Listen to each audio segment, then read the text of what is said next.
Bentrovati da Alessandro Bonfanti. Oggi in Isonzo News, dal parco dell'Isonzo, zona Campagnuzza Sant'Andrea, abbiamo un argomento solo, monotematico, ma che li vale tutti, ovvero gli interventi live, l'intervento integrale nella conferenza stampa che si è tenuta qualche giorno fa alla caserma della Guardia di Finanza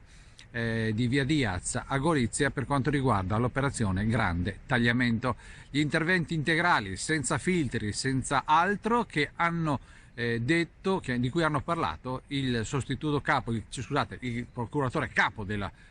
Procura di Gorizia, Massimo Lia, poi era presente anche il sostituto Bossi e inoltre il comandante della Guardia di Finanza del Friuli Venezia Giulia, Giuseppe Bottillo, e il colonnello D'Angelo, che è il comandante della Guardia di Finanza di Gorizia, da cui sono partite le indagini che poi si sono estese a livello nazionale. Circa un 100 indagati, un 120 società nel mirino, 1 miliardo all'incirca gli appalti da tenere d'occhio, che sono stati e stanno ancora per essere vagliati dagli inquirenti. Insomma,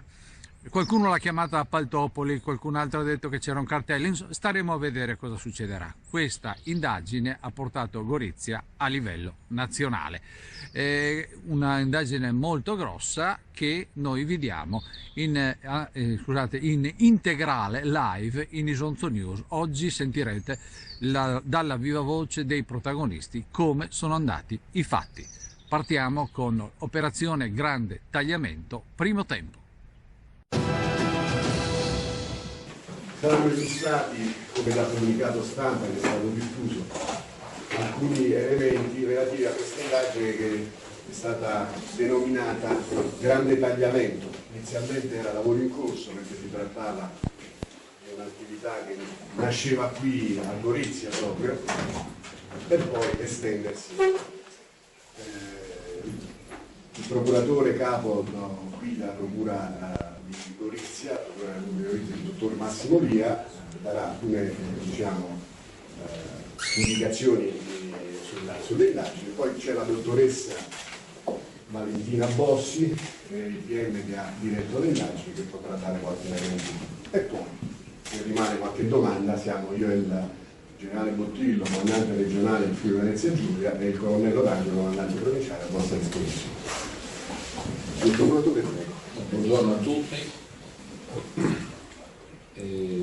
Io darò delle informazioni generali sul procedimento nell'ambito del quale sono in corso le attività odierne, che sono attività di perquisizione, sequestri, acquisizioni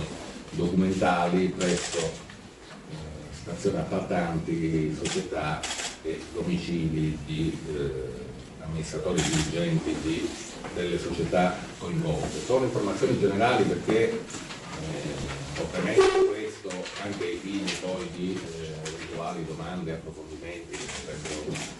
scaturire dalle mie dichiarazioni. Sono informazioni generali e, per così dire, limitate ancora, perché il procedimento ovviamente è stato in indagini preliminari, vige sull'oggetto del procedimento ancora del segreto investigativo, ci sono attività di discovery che è in corso a seguito di questi decreti di perquisizione e sequestri che sono stati emessi, e quindi ci sono dei limiti alle informazioni che si possono dare in questa fase. L'oggetto dell'attività investigativa riguarda molteplici appalti di opere pubbliche. Il valore, complessivo di queste opere pubbliche, i cui appalti sono oggetto di indagine, supera o all'incirca arriva circa al €1 miliardo, ma non è questo poi l'aspetto principale dell'indagine. E questi appalti di opere pubbliche riguardano in particolare la manutenzione e costruzione di strade e autostrade, piste aeroportuali, edifici, opere fluviali e di sistemazione idraulica. Nel comunicato stampa, che poi verrà distribuito credo all'esito di questa conferenza stampa, vi è l'elenco delle stazioni appaltanti, enti pubblici, presso cui si sta procedendo all'attività di acquisizione documentale. E quindi non vi leggo, è un elenco abbastanza nutrito di stazioni appaltanti, sono circa una decina credo, ma è inutile qui adesso fare l'elenco di tutte queste stazioni appaltanti. Vi sono poi molteplici enti e comuni presso cui si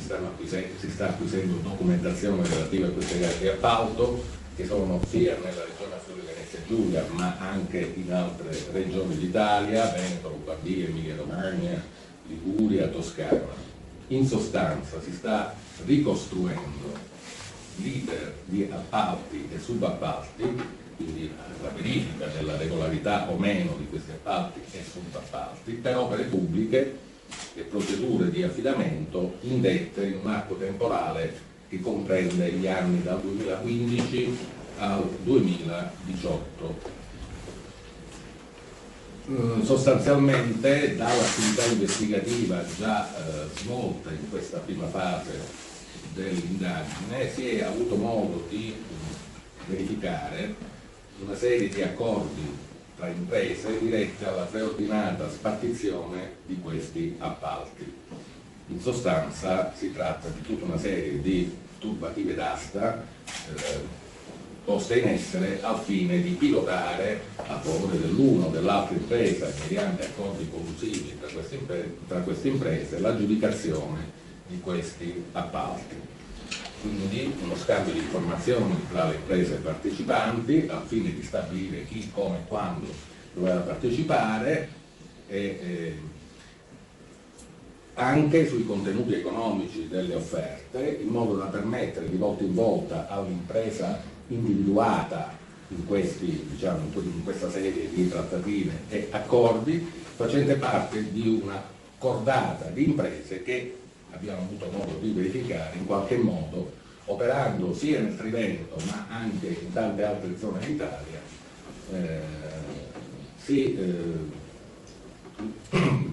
si è adoperata per spartirsi queste gare di appalto, ovviamente contravvenendo ai principi della libera concorrenza, della trasparenza che presiede normativamente a questo tipo di gare. Quindi in sostanza, secondo la prospettiva nostra e delle indagini fino adesso condotta, si è violato il principio della libera concorrenza e della libera scelta del contraente. Sono state allo Stato accertate violazioni anche in ordine alla costituzione e associazione di raggruppamenti temporanei di impresa meramente cantolari, cioè formali ma non sostanziali. Utilizzo di contratti di subappalto, una volta ottenuta l'aggiudicazione, in violazione del limite normativo del 30% che appunto è previsto dalla legge. Falsa indicazione documentale di dotazioni logistiche e strumentali a fine di incrementare il punteggio tecnico delle varie aziende nell'ambito delle procedure di aggiudicazione da parte delle commissioni aggiudicatrici. Vi sono state quindi, secondo la prospettiva e l'emergenza delle indagini finora svolte, delle pratiche collusive tra le imprese che hanno violato il principio di libera concorrenza, e abbiamo potuto constatare, perché le indagini si sono sviluppate anche nella fase successiva alla giudicazione e alla fase dell'esecuzione delle opere, e questo è un fenomeno particolarmente grave e preoccupante, che forse l'aspetto peggiore, che nella realizzazione delle opere appaltate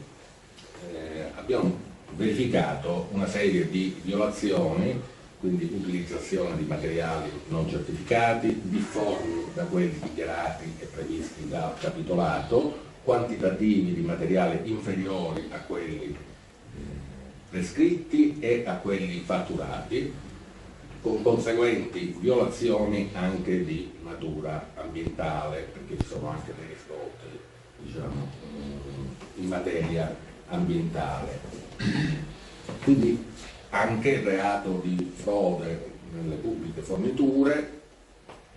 e aspetti che sono ovviamente al vaglio dell'indagine, che riguardano responsabilità omissive da parte di coloro che avrebbero dovuto controllare la regolare esecuzione delle opere, direttori dei lavori. In sostanza, le ipotesi di reato per le quali allo Stato si procede sono situazione a delinquere, la turbativa d'asta, gli inadempimenti e le frodi nelle pubbliche forniture, i subappalti in violazione di legge, qualche ipotesi anche di concussione, e sono al vaglio altre ipotesi di reato. Perché ovviamente l'indagine è partita da un controllo, un monitoraggio di appalti locali, in particolare da un appalto del comune di Gorizia, che insomma ancora ci presenta delle problematiche,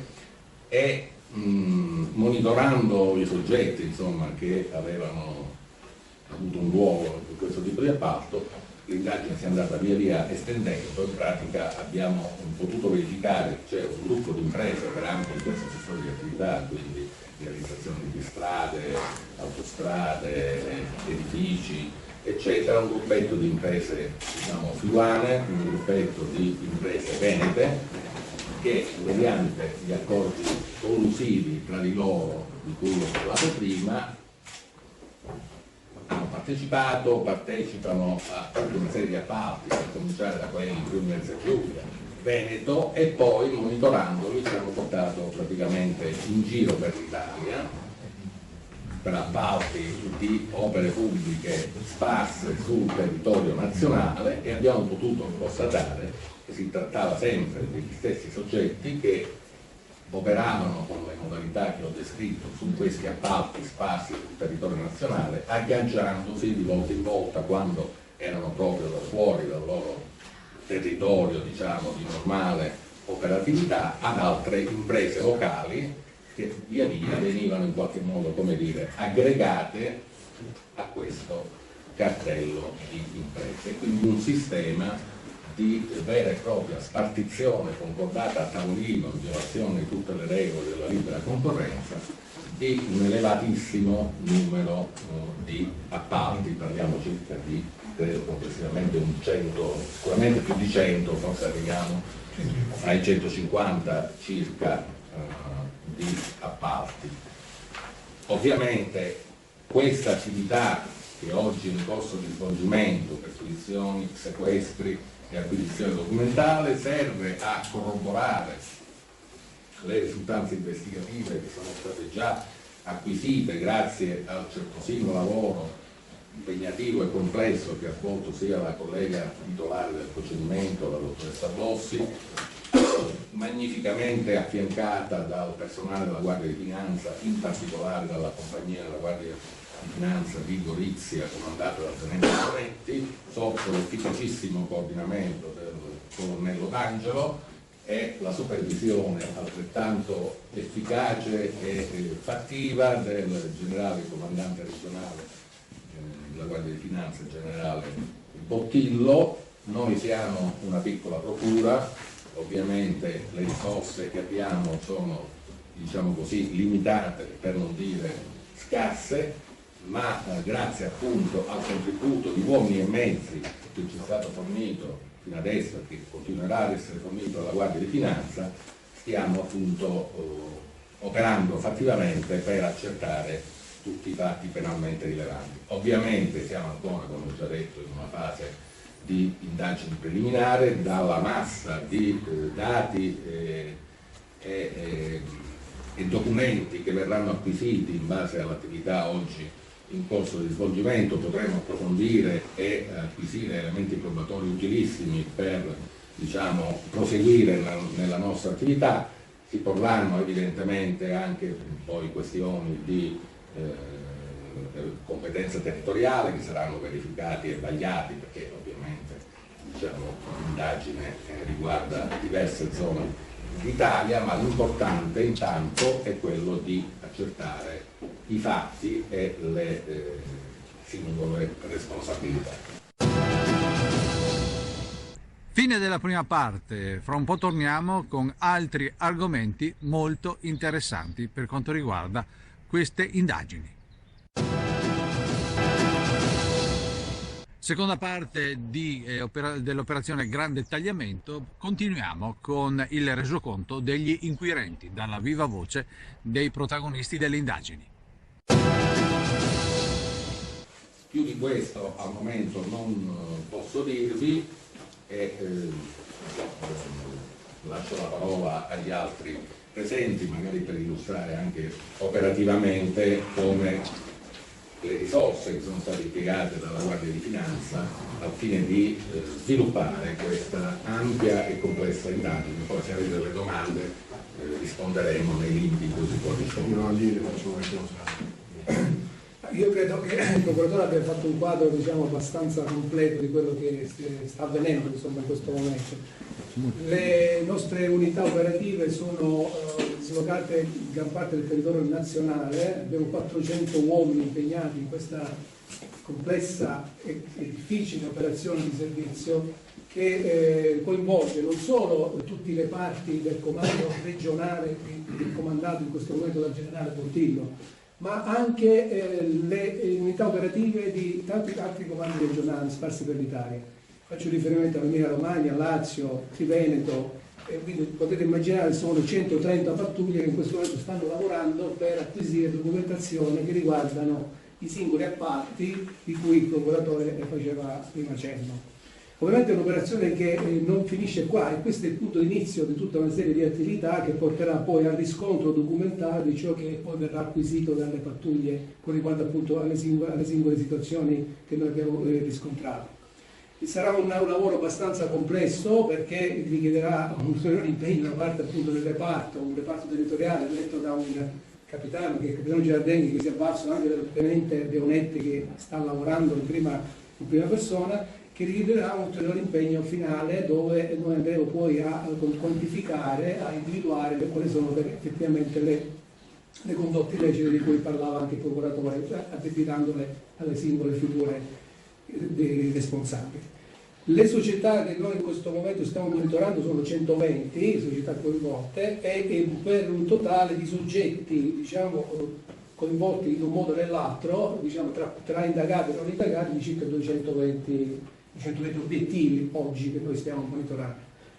Ecco, quanto riguarda il numero di appalti, diceva giustamente il procuratore, siamo intorno ai 150 appalti che vengono alla nostra attenzione di granimento.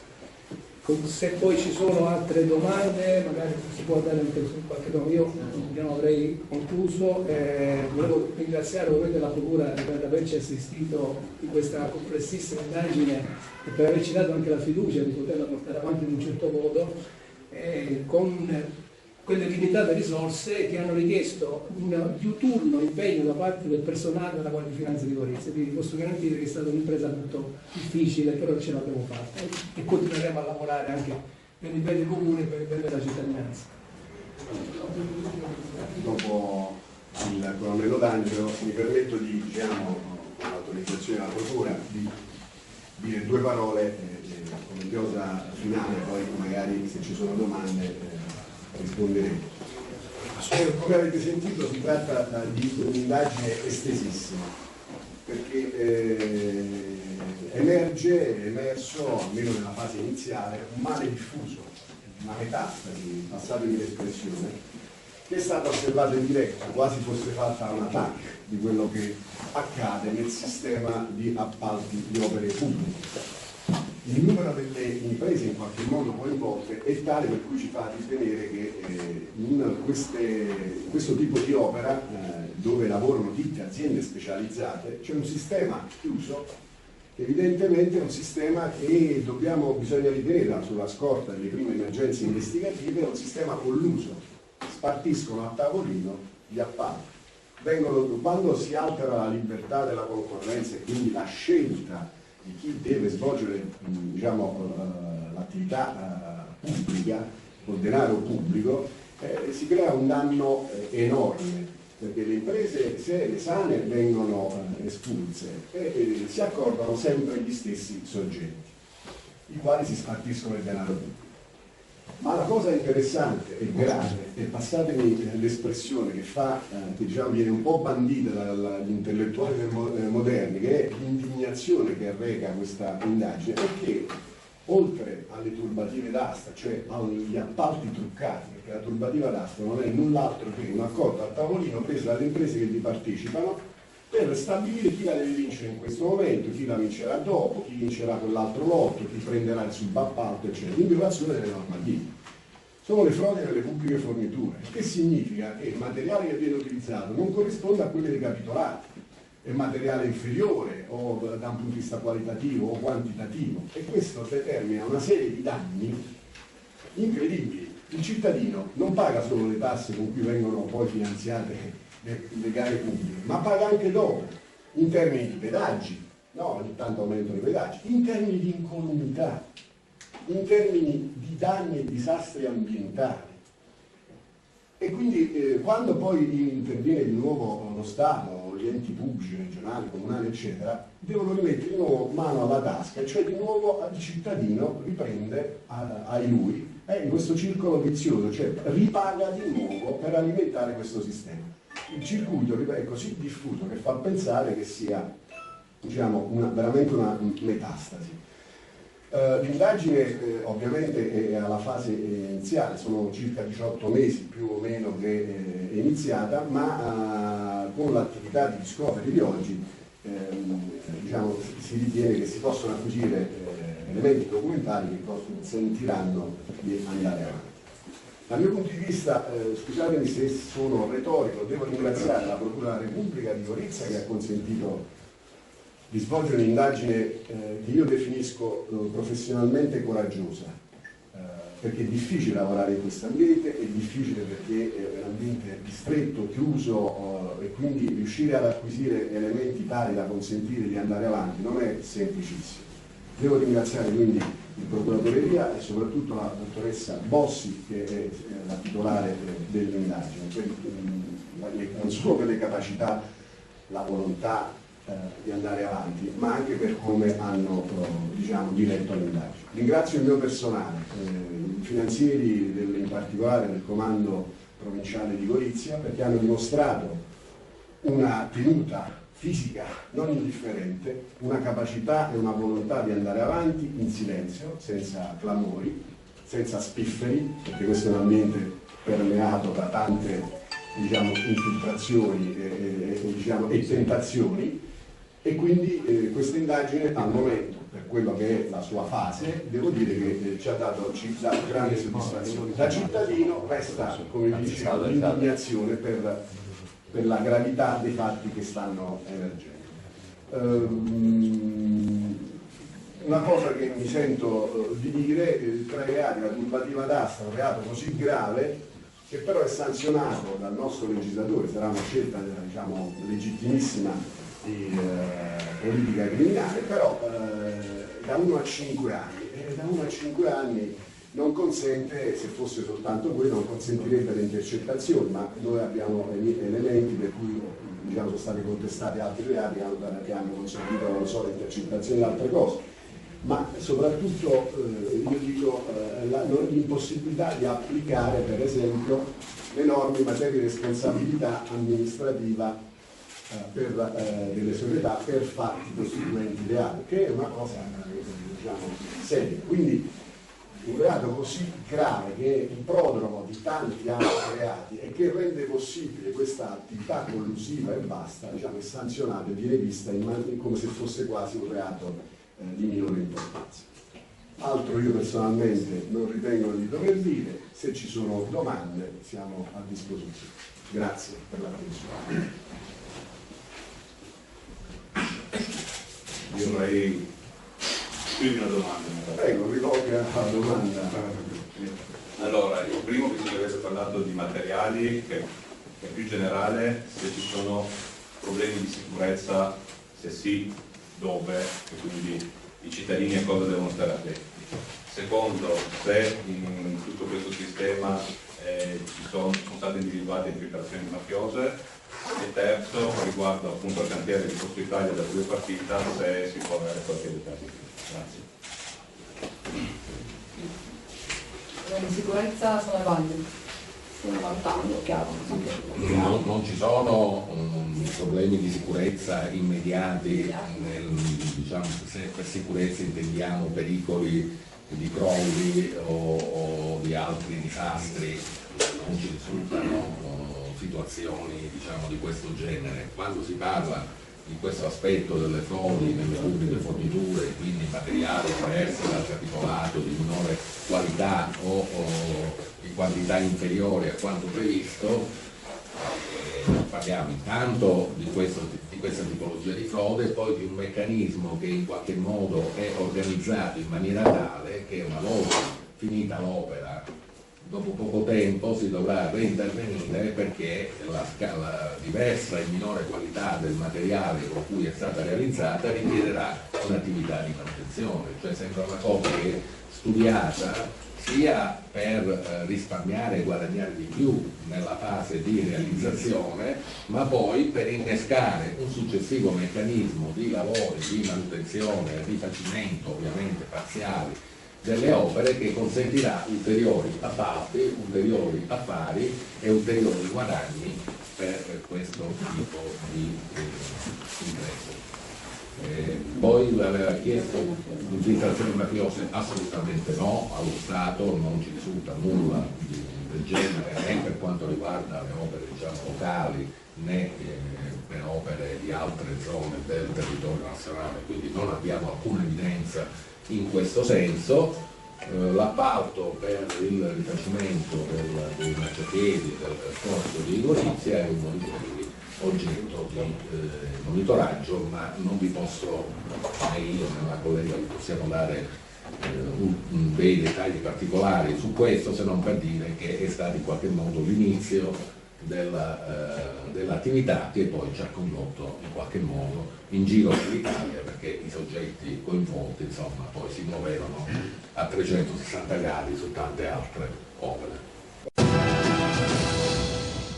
È tutto per oggi per Isonzo News, vi ringrazio di essere rimasti con noi, avete sentito come è andata dalla viva voce dei protagonisti l'operazione Grande Tagliamento che ha messo in risalto, secondo gli inquirenti, una serie di irregolarità per quanto riguarda il sistema degli appalti e altre cose. Staremo a vedere. Sottolineiamo che, come hanno detto, se avete sentito meno,